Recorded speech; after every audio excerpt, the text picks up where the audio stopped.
si Nanay Shirley Condat, ang presidente kang asosasyon ka mga paratanong digdi sa Santo Cristo. Nanay, edad mo na, kumusta ka mo digdi sa Santo Cristo po?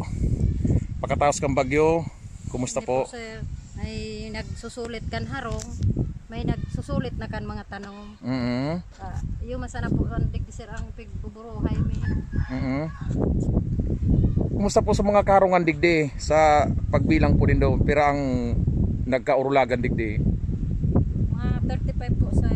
35? So, Totally yan. Ang 35. household po digdi nasa 135. 135. Yan. Pero yung mga partial digdi, kahit partial, talagang sirang-sira. Okay. Dahil mga light materials lang dito, no? Ang ano po digdi kay akang barangay, pag so may natada pa maski sarong harigi, partially pa siya. Dapat pala totally dapa. Talagang sudayng natada. Ayun ang pinakatunan. Dapat arog kayo itong nasa likod mo, totally dapa. Dapat arog kayo ito. Ang arog pa ni kan. Arog kan? Taday man nakahali ang ano. Pag arog kan, partially pa yan, taday nahali sa ito. Opo. Ay, salpata ng... Talagang nawas out mo daday na kinatada iri na layog na entero. Yun totally damaged. Ano pagsasabi nindang totally damaged. So anong kayo po tadig dita na Shirley?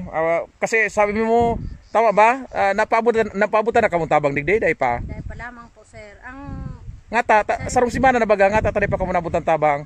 igwa po kayo na mga nagiging problema pa sa pag-transport. Iyo. Pero po digdi talaga ang numero 1 ng mga kaipuhan sa pang-konsumo. Ayun na kuna sa mga araw kayo mga itanom. Itatanom. Yan, tangani mabuhay otro, maganap buhay otro. Makarecover kan mga pagbuhay. Ngunyan pa lang ininalusutan, ba diyan sabi niyo mo dati, nabaha pala niya no. Dahil naagihan, ngunyan lang na may nagkalusot diyan. Okay. So sa mga kapamilya mo tabi na Shirley sa luwas, na-contact mo na. Dahil pa man po sir, dahil pa man din nagkakasignal. Iyo. O sa mga taga Santo Cristo diyan na naghiling kang video na ini. Safe man dapo dahil man dapo ning napahamak digdi sa Santo Cristo. Pero mga maurorag, ini ang tunay na sinyalis kang uragon. Pakabagyo ba kung hanap relief kundi itatanom dao ta dakulo ning pigbayo bo daing itatanom. Siring kan kahigos ang mga taga Santo Cristo. Palibasa kaya Iguacida Digdining Farmers Association, talagang mga paraumasinda. Priority so pangkabuhayan.